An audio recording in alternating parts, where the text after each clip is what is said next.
ทุกคนเฮามาฟังเสียงสัมภาษณ์จากนักข่าวเนาะที่เข้ามาสัมภาษณ์อีก1คนเนาะจากผู้ที่ประสบภัยที่ออกมาจากถ้ำเนาะว่ามันเป็นแนวใดเนาะไปฟังนำกันเขาซื้อแรงนะซื้อแรงแสดงสีอยู่บ้านพันซอยเมืองเก่งเพราะในเพิ่นว่ามีเกียร์หลายแล้วก็มันเป็นนั่นสำรวจเกียร์เนี่ยแล้วก็เห็นห้อยเพิ่นพุดนั่นจอดจริงๆเขาก็ไปจอบน้ำเขาจอดซื้อเขาก็ไปข้างแรงนั่นแหละแต่ว่ามันผิดพลาดนะมันซวยมันก็จอดซื้อแต่ก่อนนี่เขาให้หาอยู่หากินเนี่ยโอ้ก็หาอยู่หากินธรรมศาสตร์ในตามชนบทนี่แหละผมยังมีอาชีพอย่างนั้นมีสิบกศกสก็ทับจางให้มันทำตาทำเดินมาทางอะไรเงี้ยแล้วได้มีข้อมูลแล้วคุณเจ้าหนูไปหากันด้วยห้องคำแบบไหนคำมันต้องจริงแบบโอ้บางคนเขาไปสอบนั่นแหละเขาทำคือว่าที่นี่ยังใช่บางคนไปได้ไม่ไปได้นะแล้วนี่ก็คนเขาก็ไปทำการเถื่อนเขาไปพูดทางเราพามาไปวันนั้นไปที่ซื้อเนี่ยพระท่านใดยังเลยอยู่ในหันอยู่ในหันมีห้องห้อยเขาเจ้าเคยเอาแล้วว่าจังพากันไปส่งเขาเคยขุดจมเจ็บกระบาดอะไรแล้วเป็นยังไงล่ะมันไปอยู่แล้วน้ำมาแล้วออกมาได้จะพากันอยู่ที่ไหนกินที่ไหนแบบนี้พอจะเห็นน้ำท่วมแล้วหดหูมันจะปวดเลยแต่ว่ามึงคิดว่าหาซีมีทางออกตัว2 ครั้งออก30,000บ่มีเลยสิ้นหวังสุดเลยคือตัวตัวเองสิรอดมาปัจจุบันเปอร์เซ็นต์นิดหน่อยนี่สุดท้ายว่าเขาก็ว่าเลยครับบ่มีนักประดาน้ำมาเอาเนี่ยบ่มีเปอร์เซ็นต์เลยมันก็เริ่มหาความตายในสมองในใจเขาตอนนี้เนี่ยค่ะมันคือพ่อพี่ใดตัวนอนหลับตาไปเห็นแต่เงี้ยนอนหลับตาไปเห็นแต่ครอบครัวพอคนเป็นห่วงแห้งในเฮาเนี่ยแล้วเขาเป็นจริงสินะมันถือระบอกกับที่ว่าพวกนี้เรียนเข้ามาแล้วเขามาคิดหาอยู่หากินแบบจริงสิเห็นไหมบ่ถือเลยบ่คุ้มค่าเลยไอ้ที่บ่กินมือน้องโดยเพราะเห็นแหละในเสียงแล้วก็อาศัยตัวนี้นะเราหากินตามมันเพิ่นบ้านเพิ่นเมืองเฮาดีแล้วมันเป็นบุญที่เขาเป็นไงเนี่ยเป็นบุญที่ง่ายที่สุดปันมาเกิดใหม่เลยเฮาน่ะเสียข้อเกี่ยวกับเนี่ยอาจบ่มีผู้ใหญ่ใจดีหรือว่ารัฐบาลแล้วก็พี่น้องคนไทยมาตั้งแต่มาต่างประเทศมาสวยนี่โอ้เฮาคือสินบางสุดคือว่าเขาขอบใจเขาใจหลายๆแท้ส่วนสุดเชิงที่หายชีวิตใหม่ของผมคอยนี่เมื่อไหร่ก็เมื่อเอาให้เป็นสุดท้ายเลยอันออกมาจากหัวตอนนี้สภาพจิตใจเป็นยังไงมาฮอดตอนนี้วินาทีนี้ผู้คนโล่งใจความคิดหวังยังปั้นได้เกิดใหม่เท่าไหร่แต่จะว่าพากันกินแนวฮอนคำแม่นี่รีบอกกินไหมแฮวไม่กินก็บางคนก็กินแล้วก็มันเหี่ยวแห้งนะบางคนก็กินไม่ไหนเพราะว่าเขาบอกกินไอ้ตังนั้นน่ะแหละมันนิดน้อยเพราะว่ามันมีข้อมูลครบครันนะคะกันไปฮอนเอาคำไปเอาคำต่างๆไปขายหรือว่าเป็นการลักลอบเป็นเรื่องซี่อย่างสินะจะใครว่าคำนี้ฟังแล้วเข้าไปแม่ยังสั้นแค่บริโภคแม่เพราะว่าแต่ละคนเนี่ยมันหัวเพื่อนที่เรียนยูนี่มันไปลึกๆหน่อยนึงมันมีคำเขาไปสอบจอมือเสียๆหากินตามสดนนบดในนี้แต่ก็มีกลุ่มน้อยๆเนาะในนี้ทุกคนฟังแล้วรู้สึกจังได๋เนาะกับนักข่าวที่มาถามแบบนี้เนาะ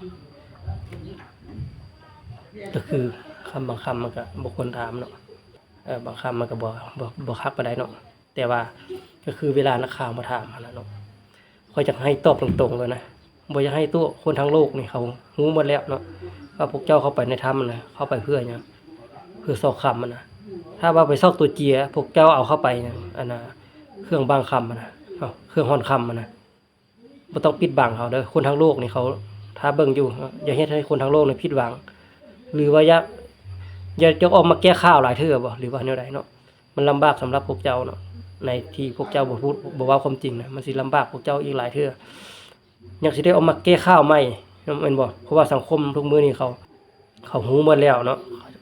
การที่เจ้ามาบิดเบือนความจริงแนวนี้นะเว้าไปแบบนี้นะเขาเอิ้นว่าการตัวเนาะตัวประชาชนอุตสาหหน่วยกู้ภัยเขา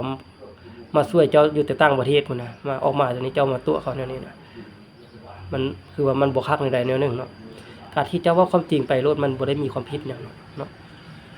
บ่ตามความเป็นจริงเอาเนาะย้อนชีวิตการเป็นอยู่เฮานี่มันลำบากคันบ่ซอกบ่หามันก็บ่ได้แม่นบ่การที่ค่อยมาเว้าแบบนี้ก็บ่แม่นค่อยว่าซ้ำเติมพวกเจ้าเด้อแต่ว่า การที่เฮาเว้าความจริงน่ะเป็นสิ่งที่สังคมยอมรับเนาะเป็นสิ่งที่สังคมยอมรับเมตตาสงสารเฮาเนาะสิ่งที่เฮาเว้าความจริงออกไปนะการที่เฮาไปตัวบิดเบือนความเป็นจริงน่ะอันนี้สังคมเขาบ่ยอมรับเนาะถึงว่าทุเจ้าที่อยู่ในอาการแบบใดก็ตามเนาะการที่เฮาบิดเบือนความจริงเป็นจริงเป็นสิ่งที่ยังคาใจสังคมหรือว่าคนทั่วโลกที่เขาเบิ่งเฮาเนาะฉะนั้นเฮาต้องเว้าความจริงให้ไปเนาะสิ่งที่ความจริงน่ะสังคมเขายอมรับเนาะบ่แล้วก็แล้วไปมันบ่มีหยังที่จะมาทวงคืนเฮาได้เนาะเพราะว่าถ้าเฮาบ่เว้าความจริงออกไปน่ะสังคมเขายังมีข้อสงสัยแล้วก็เขายังสิมีคำถามมันสิเป็นประเด็นขึ้นมาอีกเนาะฉะนั้นเฮาเอาความจริงมาเว้าแล้วมันเว้าแล้วก็แล้วไปเนาะมันบ่ได้ออกมาแก้อีกสาเหตุที่เฮาบ่เว้านี่แหละมันจึงเป็นสิ่งที่ค้างคาใจแล้วก็ฉะนั้นเฮาต้องตอบความเป็นจริงเนาะมันจักสิบ่ได้ตอบหลายเทื่อหลายครั้งมันสิบ่ได้ออกมาแก้ข่าวอีกฉะนั้นอยากให้ตอบแบบตรงๆโลดเนาะการเข้าไปในห้านก็คือเข้าไปหาซอกฮ้อนค่ำเนาะบางครั้งมันก็มีค่ำอยู่ในห้านที่ว่าจะเอามาขายมันบ่ก็จะได้เงินได้จากเล็กจากน้อยเนาะไปซื้อมาใช้ในชีวิตประจำวันมาซั่นๆเนาะมันก็สิสังคมเขาก็สิเบิ่งเขาก็ถึงความจริงเนาะย้อนสาเหตุนี้เนาะหรือว่ามีผู้บังคับบ่ให้เว้าอยากให้ปิดบังเรื่องนี้หรือว่าบ่อยากเว้าเรื่องนี้บ่ย้านคนเข้าไปอีกบ่หรือว่าแนวใดเนาะก็ให้เว้าออกมาโลดเนาะอันนี้ยังไปตัวเขาอยู่คนทั่วโลกนี่เขาฮู้ได้เขาจับตาเบิ่งอยู่การที่เฮาเอาถืออันสิ่งฮอดค่ำเข้าไปเขาก็ฮู้แล้วว่าเฮาไปหาค่ำนะฉะนั้นอยากให้เว้าความจริงโลดเนาะบ่จำเป็นต้องตัวเขาประชาชนเขาเบิ่งออกอยู่แต่ก็เขาก็บ่ได้ว่าให้อีกเนาะฉะนั้นให้เว้าความจริงเลยเวลานักข่าวถามเลยผมไปถามจังสิบ่ได้เอามาแก้ข่าวอีกเดี๋ยวฉันจะได้เอามาแก้ข่าวอีกเทื่อนึงเนาะก็ย้อนเฮาเว้าบ่แม่นความจริงเฮาปิดบังความจริงหรือว่ามีผู้รักผู้ใหญ่บ่ให้เว้าบ่ญาติคนเข้าไปอีกบ่หรือว่าอะไรถ้าผู้ใดอยากตายให้มันเข้าไปโลดนะเนาะโอกาสมันบ่ได้มีแต่มันบ่ได้มีหลายครั้งได้โอกาสที่จะรอดออกมาได้มันบ่ได้มีเด้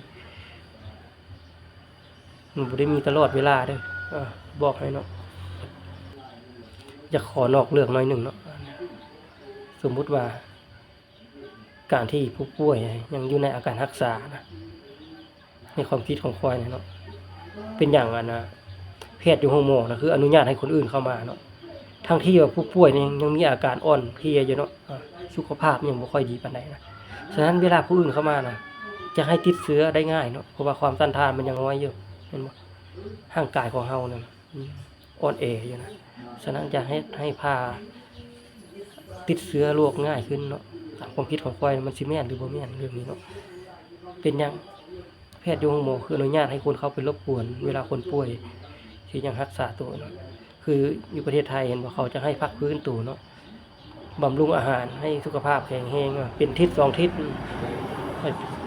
เอาแท้ๆเป็นเดือนพุ่นน่ะเพื่อสิพักฟื้นตัวได้เขาจังสิเข้ามาให้ชอบถามเนาะให้นักข่าวมาถามได้อันนี้หากเข้ามาเมื่อวานนี้มื้อนี้เต็มหมดเลยผู้ป่วยก็ยังรักษาตัวอยู่ยังใส่น้ำใส่หยังอยู่คนนักข่าวเขามาเต็มเขาก็งึดว่าคือหมอคือให้คนเข้าไปได้แบบนี้เนาะยกเว้นแต่ครอบครัวเนาะเขาไปช่วยแย่งแบบเฮ็ดอยู่เฮ็ดกินเนาะประมาณนี้คนอื่นไม่หยังคือให้เข้าไปไว้บ้านนี้นะข้อยก็บ่เข้าใจเนาะก็ขอเว้าซำนี้เนาะตามที่ข้อยเว้ามาถ้ามันผิดพลาดประการใดก็ขอโทษขออภัยเนาะข้อยก็ในความคิดของข้อยเนาะนี่ห้ามเอาไปดราม่าหรือว่าข้อยนี้ไปซ้ำเติมเขาบ่แม่นข้อยบ่ได้ซ้ำเติมเนาะก็คือเวลานักข่าวถามเนาะพวกเจ้าก็เว้าความจริงให้มันแล้วเลยเด้อเพราะว่ามันจะเป็นการที่ให้ข่าวแบบง่ายนะครับแบบอย่างเดียวกันเนาะบ่จำเป็นต้องมาแก้ข่าวในทีหลังอีกเพราะว่าถ้าเฮาบ่เว้าความจริงสังคมเขาสิว่าเฮาโจมตีเฮาอีกเนาะเพราะว่าเฮาบ่ได้เว้าความจริงเข้าไปนั่นเนาะเฮาก็สิได้เอามาแก้ข่าวอีกจังซั่นแหละจะให้มันเว้าความจริงให้มันแล้วเลยเนาะเขาจังสิบ่ได้ถามเฮาซ้ำๆซ้อนๆแล้วก็ฝากซ้ำนี้ล่ะเนาะ